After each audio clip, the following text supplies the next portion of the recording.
Selamat datang buat teman-teman belajar trading. Jadi di hari ini untuk timah dan juga untuk gold masih sangat bagus, masih sangat uptrend, bukan uptrend, masih on the track. Dimana yang perlu kita ketahui, kemarin kita sempat bahas Antam di grup. Buat teman-teman yang belum tahu, kita sempat bahas Inco. Mungkin Inco kita bahas di berapa, 4.800 kalau nggak salah, 4.840. Jadi kita udah ngobrolin Inco di tanggal 8 Oktober yang lalu, berarti hari Jumat, hari Kamis atau Jumat gitu kalau nggak salah.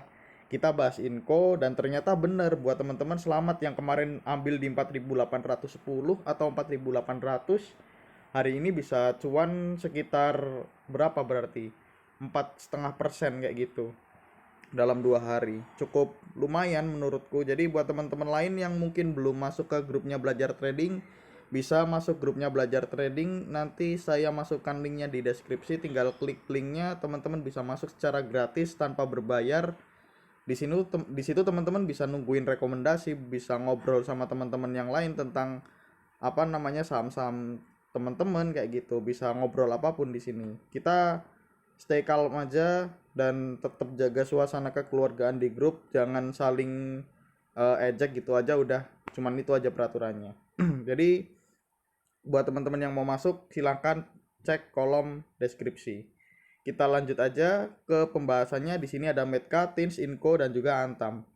Kalau kita lihat penaikan paling banyak hari ini yaitu Medca. Kenapa? Ya karena hari ini Medca breakout seperti itu dari area downtrend dia. Sebelumnya dia ada area downtrend dan di breakout gitu aja tanpa basa-basi. Kalau kita lihat asing akumulasi cukup banyak, 35 billion. Kalau kita lihat pakai broker summary-nya untuk Medca, Medca sendiri hari ini diakumulasi cukup banyak setelah kemarin bandar keluar cukup banyak hingga diturunkan ke 3.500 sekian seperti itu. Jadi menurutku terbayarkan dengan deg-degan yang kemarin buat teman-teman beli. Dimana kalau kita lihat kemarin Medca juga sempat menyentuh area 2.500. Ya, ini 2.500, 2.400. Dan ternyata dibawa naik kembali seperti itu. MACD juga tajam menuju ke atas.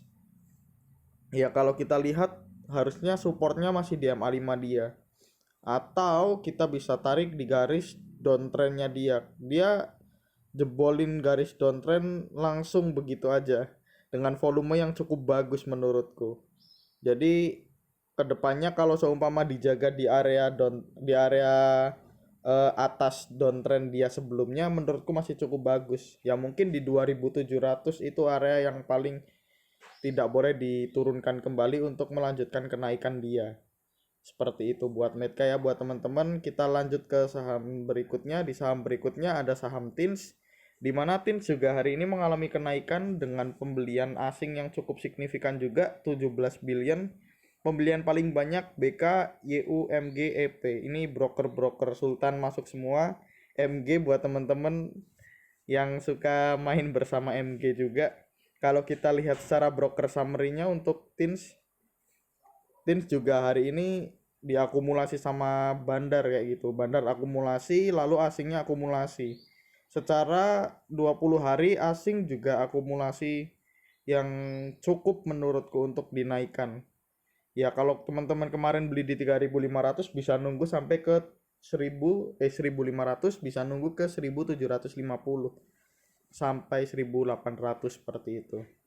Kalau kita lihat secara teknikalnya, untuk Tins kemarin dia sempet jebol dulu di area support dia di 1.575, lanjut ke pernaikan dia ke 1.685 di hari ini, 5%. Dimana MACD juga mulai tajam menuju ke atas, menurutku bagus. Kalau ditanya area supportnya mana, ya area supportnya kembali lagi ke 1.575. Target sebenarnya tanggung banget, kalau mau beli sekarang targetnya cuman ke 1.700.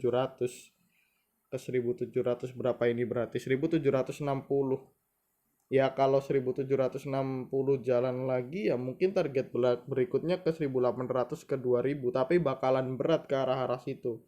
bakal banyak rintangan buat teman-teman. Ya mungkin buat teman-teman yang nyangkut di tahun lalu di 2000 bisa mulai berpikir sekarang. Wah, walaupun ada gap di sini yang belum ditutup di 2200, mau nutupnya kapan ya ya tidak tahu seperti itu. Tinggal kita lihat aja volumenya masih baguskah, lalu bandarnya masih masuk yang cukup signifikankah dengan apa namanya komoditi nikel yang masih dicari atau enggak seperti itu. Karena nikel hari ini juga masih cukup banyak dibeli, bukan dibeli, dinaikkan kembali seperti itu. Jadi menurutku ya tetap hati-hati buat saham-saham di nikel kayak gitu ya buat teman-teman ya. Kita lanjut aja ke saham berikutnya. Di saham berikutnya ada Inco. Inco buat teman-teman yang kemarin udah nungguin di 4.800 ya selamat gitu kan. Dimana kita udah pernah ngobrol Inco di 4.800 jangan sampai dijebol. Ternyata beneran gak dijebol di 4.800-nya. Dimana pembelian terakhir CC, AG, BK menurutku cukup bagus dan diturunin ini di 4.840 lalu diturunin ke 4.810 terlebih dahulu karena ini juga jam-jam awal biasa, jam-jam awal untuk Inco memang sering dinaikin terus diturunin dulu. Yang penting 4.800-nya nggak jebol dan ternyata bener dibawa naik sampai akhirnya ya sekarang udah TP di area pertama. Target pertama udah terpenuhi di 5.000, target berikutnya di 5.300. Tinggal kita lihat apakah asing bakalan masuk lagi atau enggak. Sebelumnya Inco juga sempat turun sampai 4.700 karena BB jualan yang cukup masif pada saat itu. BB ya jualan cukup banyak nih. Dimana BB memiliki barang yang sangat banyak dan dia kalau jualan dia biasanya hajar kiri, hajar kiri, hajar kiri tanpa lihat kanan kiri gitu kan langsung dihajar aja. Jadi ya wajar pada saat itu diturunkan terlebih dahulu. Kalau kita lihat pakai broker summary-nya untuk Inco, ya hari ini Inco masih diakumulasi. Beberapa hari kemarin diakumulasi. Asing akumulasi yang cukup banyak di hari ini menutup distribusi di 5 hari kemarin. Seperti itu. Kalau kita lihat pakai teknikalnya, ya teknikalnya untuk Inco teman-teman harusnya udah hafal gitu kan. Kalau udah jebol 5.000 ya area sideways. Biasanya dibuat area sideways di sini. Sebentar. Nah, ini dari 4.900 sampai biasanya di area sideways kan di sini. Nah, di 5.200. Kalau 5.200-nya breakout ya mungkin bisa ke 5.300 bahkan bisa nutup area gap dia di sini. Ada gap besar di atas. Ya seharusnya buat teman-teman yang beli di 4.800 mungkin kalau bisa bersabar ya bisa nunggu ke area 5.400 atau bahkan bisa nutup gap di 5.600 dan 6.000 seperti itu. Yang penting teman-teman gunakan apa namanya? Gunakan trading plan dengan baik. Dilihat apakah bandarnya masih masuk, lalu volumenya masih bagus, MACD-nya masih mendukung, seperti itu. Dan stok RSI-nya dia juga masih bagus juga. Tinggal dicek aja, lalu MA5-nya juga dicek, MA5, MA200. Itu aja buat indikator-indikatornya. Jangan terlalu banyak menggunakan indikator, nanti lebih bingung seperti itu. Lanjut aja buat teman-teman ke saham yang terakhir. Seperti itu ya buat teman-teman, kita masuk ke area sideways biasanya, jadi harap bersabar di Inco. Di saham terakhir ada Antam, di mana Antam hari ini juga mengalami kenaikan. Saya sempat jual di area 2.300, beli di 2.210 ya nggak masalah. Yang penting udah cuan gitu kan. Walaupun ada penyesalan, tapi nggak masalah. Saya gunakan trading plan saya dengan baik. Kalau seumpama waktu itu bandarnya jual ya udah, saya jual dulu aja. Nggak mau ambil resiko terlalu lebih seperti itu. Ya hari ini Antam juga dibeli sama BB. Mungkin BB yang lalu membeli Inco gagal lalu sekarang belinya ke Antam. Dimana asing pembelian 12 billion. Cukup menarik. BB, AK, MG. AK dan juga MG harus hati-hati. Kalau kita lihat secara teknikalnya untuk Antam sendiri, Antam sebenarnya juga masih diakumulasi, tapi di beberapa hari yang lalu distribusi yang cukup besar. 5 hari 42 billion, 10 hari 245 billion, 20 hari 594 billion. Asing juga sama, asing juga overall dia masih distribusi. Tapi ya kenaikan ini udah diwajarkan seperti itu, karena kalau udah nyentuh support di 2200 biasanya dia mantul ke area 2400 2500. Jadi area target profitnya 10 sampai 15%. Biasanya memang seperti itu untuk Antam. Buat teman-teman yang belum hafal Antam, biasanya memang seperti itu.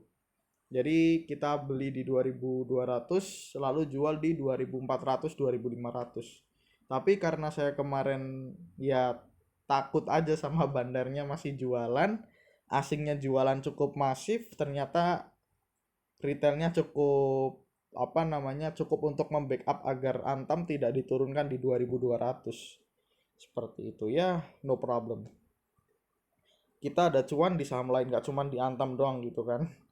Lah kita di sini ada dibuat garis sepertinya pas nih di sini. Nah, tinggal kita lihat besok dia mau kemana arahnya. Apakah dia bakal kembali ke 2400 atau melanjutkan kenaikan di 2500. Kalau kita lihat MACD dia udah golden cross, harusnya dia udah mulai menarik dengan volume yang hari ini naik cukup tinggi juga volumenya. Jadi harusnya kalau seumpama besok IHSG hijau dia masih mengalami kenaikan sampai 2500, area resisten lama.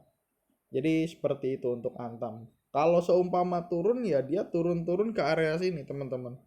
Turun mungkin ke area 2300 atau 2200, tapi bakalan berat kalau turun ke area itu lagi, berarti dia bakal menguji di area 2200-nya kembali. Jadi seperti itu buat teman-teman. Kalau teman-teman punya usulan atau punya mau koreksi apa yang saya bawakan hari ini, silakan. Semua yang saya analisa di hari ini semua disclaimer on. Jadi terserah teman-teman. Apakah teman-teman mau mengkompirasi dengan saham teman, analisa teman-teman, atau teman-teman mau mengikuti analisa dari saya.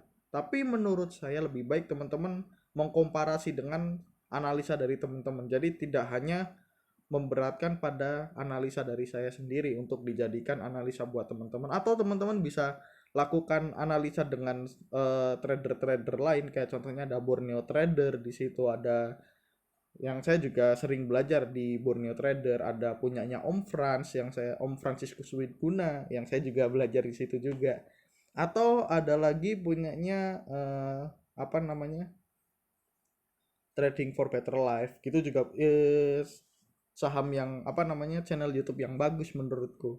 Jadi tinggal dikomparasikan aja, oh ini ya ternyata bener, ternyata gini, ternyata ada yang berbeda. Jadi berbeda itu bukan berarti salah, karena dalam analisa semua nggak ada yang salah kayak gitu. Yang ada hanyalah teman-teman cuan atau tidak. Seperti itu ya teman-teman ya. See you next time, bye bye.